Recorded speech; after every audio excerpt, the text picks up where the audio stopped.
Hello, everyone, and welcome to episode 7 of Off the Grid, the series where we take a look at tracks that have hosted F1 races in the past and tracks that have never been on the F1 schedule, and then see if we can beat a target lap time set to us by ChatGPT on Assetto Corsa. After 24 races, the Formula 1 season comes to a close this weekend with the final race at Yas Marina in Abu Dhabi, the scene of the last round for the last decade. The season curtain closer has been held at multiple tracks over the years, so let's revisit one and revisit a continent that has been missing from the calendar for far too long.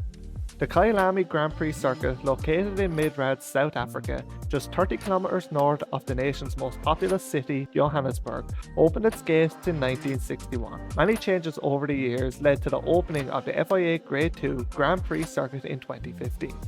A short track measuring at just 4.529 kilometers or 2.814 miles make it the 18th longest on the current calendar between Barcelona and Budapest in the rankings, with 68 lap race, 2 more than Spain and 2 less than Hungary. Its anti-clockwise configuration of 6 rights and 10 lefts, giving it a total 16 thirds, adds to an extra challenge as most of the circuit's F1 visits run in the clockwise direction. Only one DRS zone will be realistically viable, that being from Ingui, the final corner of turn 16, through the official turn 1, the kink, ending at the braking zone for turn 2, Crowthorne. If there was to be a second, it would likely be from turn 5 of Barbecue to turn 6, Sunset. However, F1 cars probably wouldn't lose enough speed to deactivate the system before entering the fast right-hander. Since F1's last visit in 1993, the track has changed, which brought it up to the current FIA Grade 2 standard. The main changes are in the first sector, which was very fast with a few kinks and now includes the hairpin of turn 2 and a few sweeping corners. Another area which saw slight remodelling is between what is now turn 13 and 15, having a slight curve of turn 14 instead of the straight run it was previous.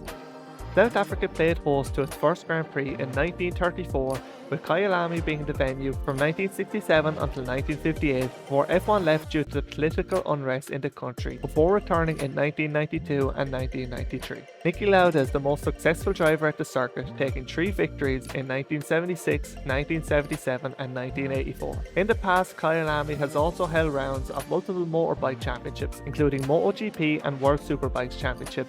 Today, its main event is the Kyalami 6 Hours, part of the Intercontinental GT Challenge.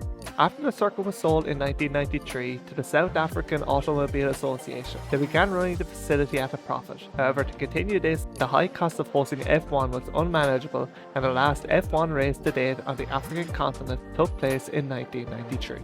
Controversy seems to have been part of the DNA of Formula 1 in South Africa, the first instance being in 1982. In the lead up to the race, a driver strike was led by Niki Lauda and Didier Pironi in protest over new super license conditions imposed by F1's management FISA, which would lock drivers into contract with one team for up to 3 years. 30 drivers gathered in a hotel room in Johannesburg while Thursday practice went ahead with no cars on track. Some team owners, specifically former F1 CEO Bernie Ecclestone, demanded teams sue their drivers, and Ecclestone even fired his on the spot.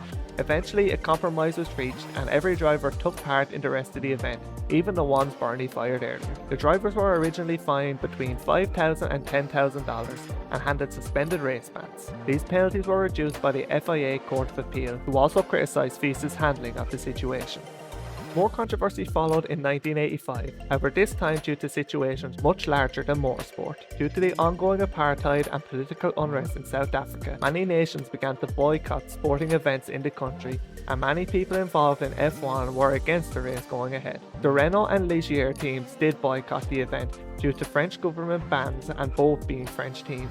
The race did go ahead as planned, but just days after Nigel Mansell took victory, the FIA president announced that no FIA event would visit South Africa until the apartheid had ended.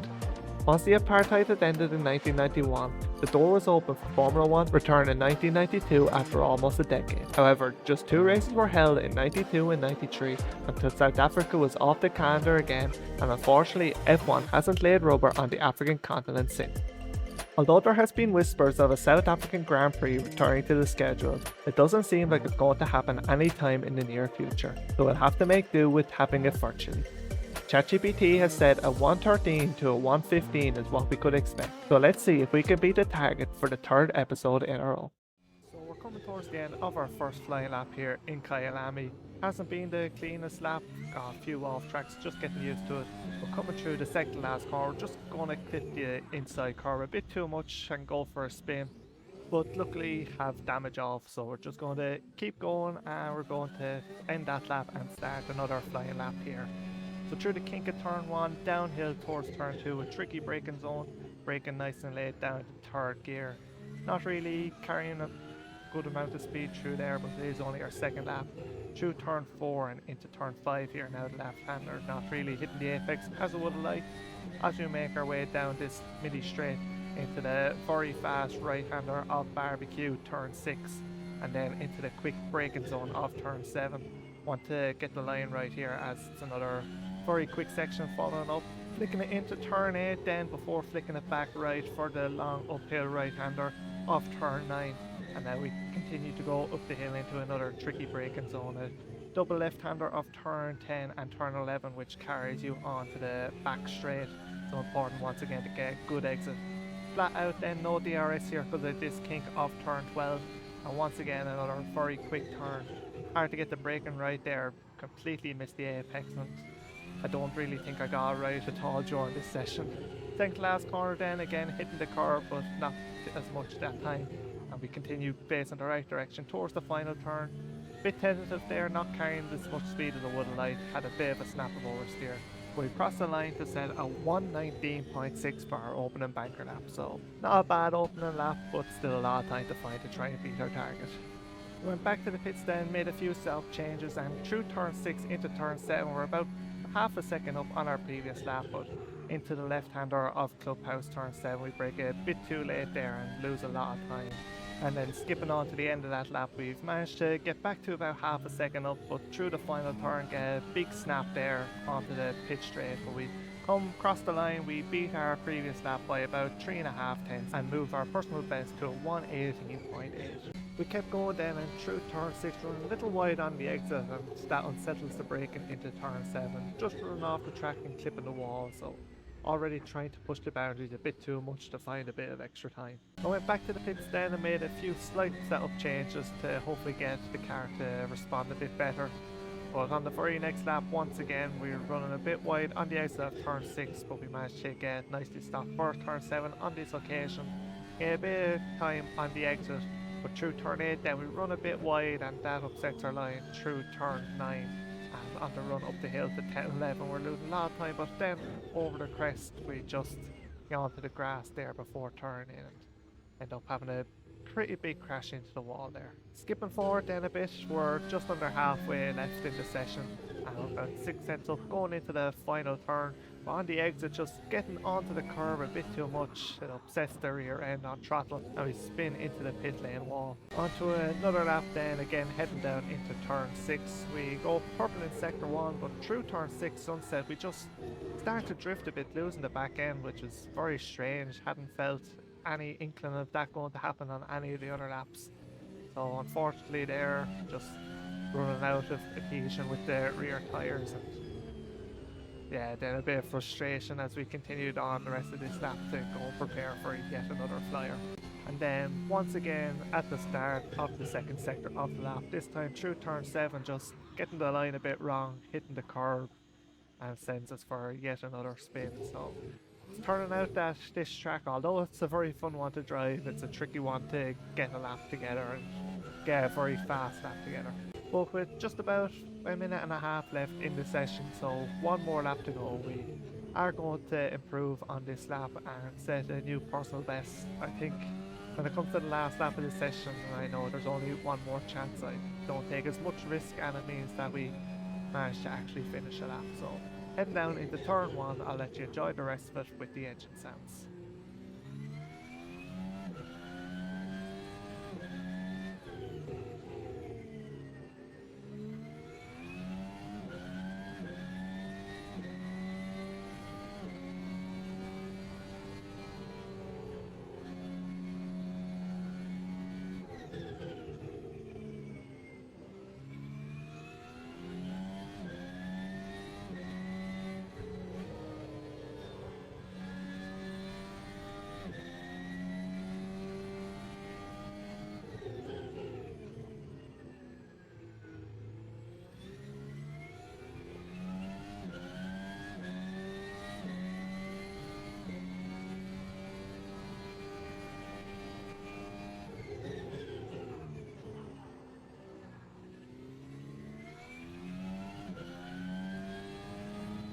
So coming through the second to last turn with a bit of a snap, 6/10 up going into the final turn. Set no purple mini sectors throughout this lap, so definitely trading that for some consistency and cleanliness. But we come across the line to set a 118.404, and unfortunately our run of beating our target has come to an end. So unfortunately our target of a 114 was just out of our reach today. Even though I was about 4.5 seconds off that target, I do think it will be beaten with a bit more time at the track. This was my first time ever driving around Kyalami on any kind of sim racing game, so trying to learn the track, learn the lines and learn the limits of the car around this track was definitely tricky when trying to push to the limit, as you saw quite a few mistakes on a lot of the laps, just trying to find the boundaries and overstepping them on a lot of occasions. In terms of seeing this in real life, I do think this will be a great track to see on the Formula 1 calendar. Hopefully we will see that in the near future. It will be great to finally get a race back in Africa and truly make it a worldwide championship. But that's it for this episode of Off the Grid. I hope you did enjoy. If you did, make sure to leave a like, and if you're not subscribed already, make sure you do that before you go. But until next time, thanks for watching. See you then.